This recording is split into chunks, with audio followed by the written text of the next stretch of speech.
Between July 2021 and January 2022, police reports show that tens of Kenyans were abducted, tortured and murdered, with their decomposing bodies later discovered in different parts of the country.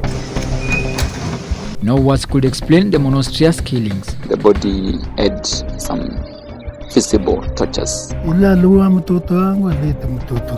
Wameuawa kifo ya unyama vibaya sana.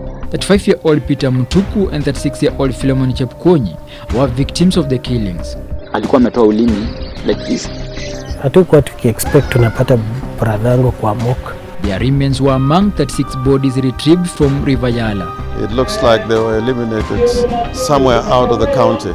Body inawekwa kwa gunia, inashonwa mzuri. Some of them are ruined, having their eyes closed. The families have since buried their kin, and no one seems to be giving Kenyans an answer on the underworld dealing behind the unfortunate killings. I do miss him every day. Bado inatuumizanga sana. Ni uchungu. To Haji to come out clearly and tell Kenyans why they are killing people in Nairobi and dropping people in River Yala.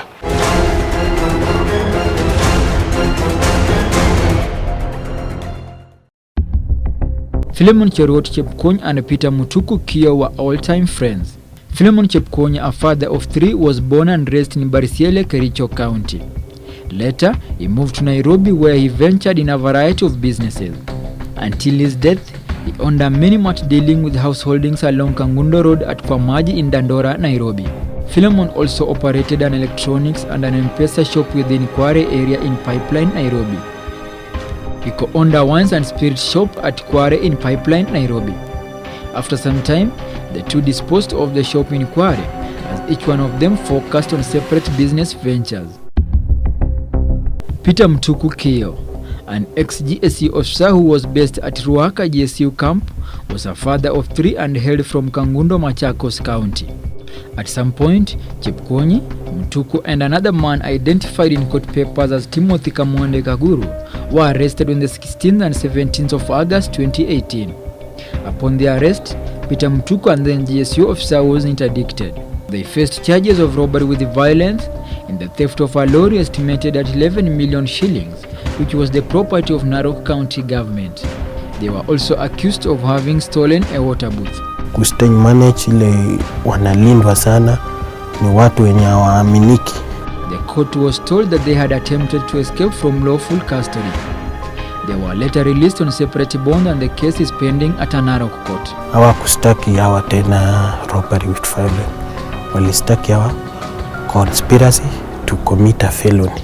Upon their release, they continued following up on the matter till the 3rd of December 2021, when they disappeared, never to be seen again. Hatujui saa kama hii maneno ya Yala inatoka kwa hiyo kesi. Our investigations revealed that Peter Mutuku left his home within Dandora a few minutes to 6 a.m. the same day he disappeared. Philemon Chepkonyi left his house at the same time, driving his motor vehicle, a Toyota Townes KAT390M. The two were in constant communication with another man identified as Edwin Kamanda. Kamanda is a father of 3 and a long-distance truck driver who is still missing. He left his home in Dandora at 5 a.m. the same day. The 3 met briefly along Kangundo Road for a yet-to-be-established business deal. Kamanda, being a renowned driver, was a close associate to this man, Shedi Shemargat. Shedi Shemargat operates a security company within Komarok in Nairobi. Shedi tells us that Kamanda had approached him a day before he went missing, requesting Shedi to assist him with his motor vehicle so that he could use it to visit his daughter who is a Form 1 student at a school within Kisii. So hii time kuniomba gari kwenda, ananiambia anaenda academic day na alikuwa anajitafutia fuel na obviously alikuwa ananiambia ataenda na arudi. So hakuna vile ningemnyima gari na sikuwa na hiyo kazi, gari yangu hiyo siku haikuwa na kazi. Back home, Kamanda had told his wife Shedi had assigned him the motor vehicle to drive an identified man to a business meeting in Nakuru. When Kamanda came to pick the vehicle he had borrowed from Shemargat, he came driving Chepkonyi's Toyota car. He then left Chepkonyi's car within the premises where Shemargat operated his business and gave him the car key, saying someone will pick the car from there. Kamanda alikuwa anaenda shule kuona mtoto wake. Chemargat then gave Commander his motor vehicle, a Toyota Voxy KCV 466P, and wished him well in the alleged Kisii journey. That was the last time he saw Commander. It is believed Commander joined Chepkuony and Mutuku where he had left them within Komarok along Kangundo Road. They were destined to an unknown location. However, investigators believe their stop was in Nakuru. It is not clear if unknown individuals were on their trail. Police believe they were abducted within the same locality. As sources privy to investigations revealed that their phones were switched off within the same surroundings early that morning. Everything went on normal until family members couldn't touch them on their phones. Titus Muasia is a brother to Peter Mutuku. He was the first to smell a rat. So amevaa trouser ya brown ya kaki, jacket ya black na kofia. Na hivyo ndio my husband alikuwa amevaa. The car was traced, processed and detained by detectives. Later on, it was handed over to the owner after a thorough investigation. Mimi hata nilikuwa nafikiria kama ni kukua carjacked, hatungepata gari. Au the guys wenye alikuwa na drive, maybe walikuwa na beef na mtu. It's not clear what happened next, as Edwin Commander has remained untraced. I always have sleepless nights. Nikijuliza if he's alive, anapitia nini, anapitia torture gani? If he's dead, body yake iko wapi? Days and weeks passed as the whereabouts of the three remained a mystery to both families and the state. Tukakuwa tuko na hope ya kujua hati tutamuona. During this period, a series of disturbing events started unfolding in River Yala. OCS ananipigia saa kidogo, DPT yake ananipigia kite, iko mtu ameriport hapa ati ameona mwili kwa daraja huko, ama ameona mwili karibu na shamba yake pale. You hear 2 have been found, 3 have been found. I remember talking to the OCPD Yala, and he told me the morgue was getting full. Bodies of human beings were being found floating in the river. The 2 which were found in the sack somewhere called Dao, the 2 of them were headless, but their heads were also fixed in the gunia there in the gunia. This went on for months as authorities remained unbothered until human rights activists got wind of the state of water for the surrounding community and a tourist attraction site. But toward the end of the year 2021, it was in the news for the wrong. But their concern is more of a security threat. The reason is who is doing this and why. There used to be bodies, but not to the magnitude as at now. The dumping of the body is said to have been taking place in the wee hours of the night. They are big vehicles.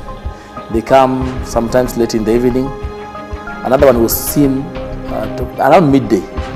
Inasimama inaangusha body na inaenda. How come these vehicles that are dumping bodies have never been caught? Hii ni mguu ya mtu yenye imeozewa hapo. Sio nimegwamilia hapo kwa mawe. Samson Odinga is a gold miner along River Yala. Huwa tunaweza ona bagi ikipita ama gunia imefungwa mwili ya mtu ndani, kama yenye imeoza unaona tu mahinzi kama zinafuata juu, lakini inateremka tu na mostly watu tunaonanga asubuhi.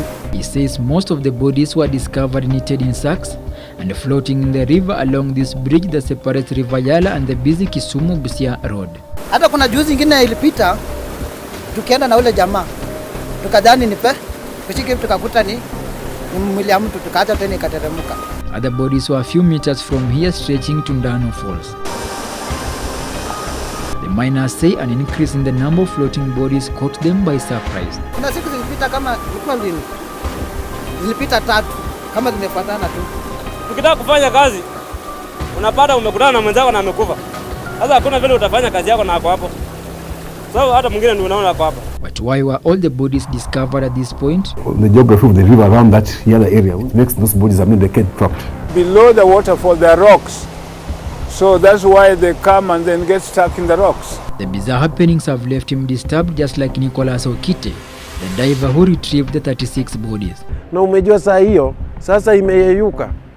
Ni kitu ukitoa ni kama uji bwana. Watu wanakimbia wote. Sio binadamu, unaona tu meno yote imebaki nje. Okite says unlike previous years where he could retrieve only one body after several months, at the end of last year events have turned horrific. Amalisi wiki 2 tena 1, amalisi wiki 2 tena 2, na tena sasa zinakuja na tabia ingine, unapata mwili imefungwa kichwa na polythene. Amazingly, Most of the bodies had a symbolic and a funny character. Body inawekwa kwa gunia, inashonwa mzuri. Unaweza pata mahali unapata body kama 5 ile iko kwa gunia. Kwa kila gunia ni body. Kwa kila gunia ni body. Ukifungua hiyo sack, you find a human body mutilated. The news became a norm and no one was being arrested. The individuals who are doing this, how come they remain unknown? Months later, Okite became a possible target for crucifixion. Vitisho ile naona. Mimi ndio najua kwa roho yangu. Authorities allege that he knew something about the bodies. Niko na wasiwasi kubwa. He was also accused to have been hiding parts of the bodies in the river so that he be paid each and every time he could retrieve a piece. Hiyo ni uongo. Hiyo ni uongo kubwa. He was later to be arrested and charged for interfering with the dead bodies. Mimi tangu nianze hii kazi hakuna siku nimejaribu kuficha mwili. According to him, all these were premeditated murders by unknown killers. Lazima upate alifungwa na kamba ama amenyongwa na kamba. Sasa hiyo huwezi sema mtu aliteleza akaingia kwa maji. Father Clement is the parish priest at St. Peter Clavers, Yala. People are now not concerned. Oh, there's another one there. There's another one there. He was among the first responders when this news hit Yala. Forthcoming electioneering period, we don't know how much people would be careless on human life. And if they've seen this, I was trying to say, oh, that might even result into lack of human sanctity. The priest is worried on why the local community around Yala remained silent with regards to the unfortunate happenings. But they are reaching a point that much and find that they are killing human lives, and they can also hear the voice of Christ. Why are you killing my people?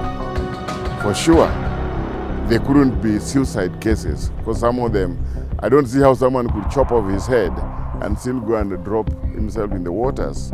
As the Yala bodies news made headlines, families of missing persons in Kenya started making their way to Yala mortuary. To some, na alipigwa hiyo kutezwa na tuacha tu na maswali. The body had been retrieved from River Yala. His body had signs of serious torture and strangulation. Kama alidungwa na kitu kubwa kama wilspana. Alafu hiyo kufura kwa shingo inaonekana ni kama alinyongwa na kitu kingine, kitu kama waya. They are now making some serious allegations. Watu wametoka Nairobi mpaka wanatupwa hapa Yala. As a government.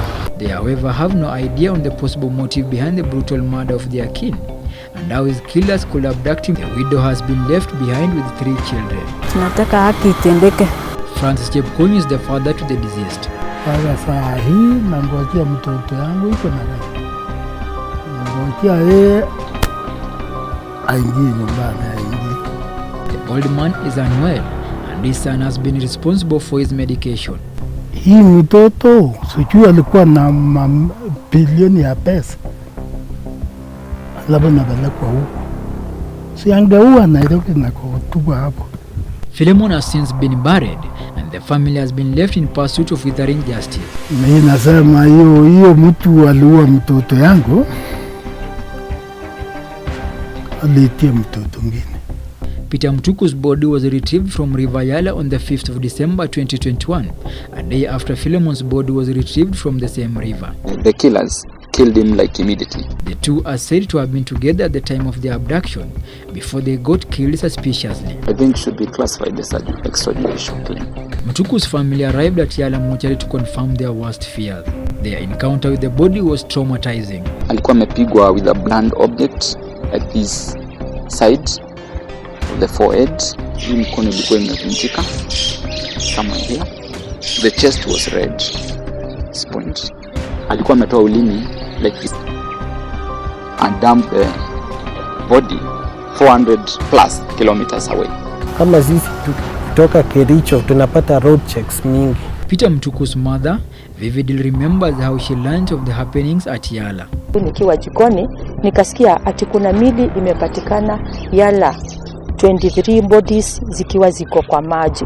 Nikakimbia hata mimi mwenyewe nikaangalia. Nikasema oh my god, hawa ni watoto wa watu jameni wako kwa maji. Kumbe hata mimi nikipika hivyo siku anajua kama wangu anaweza patikana pale. The family is yet to recover.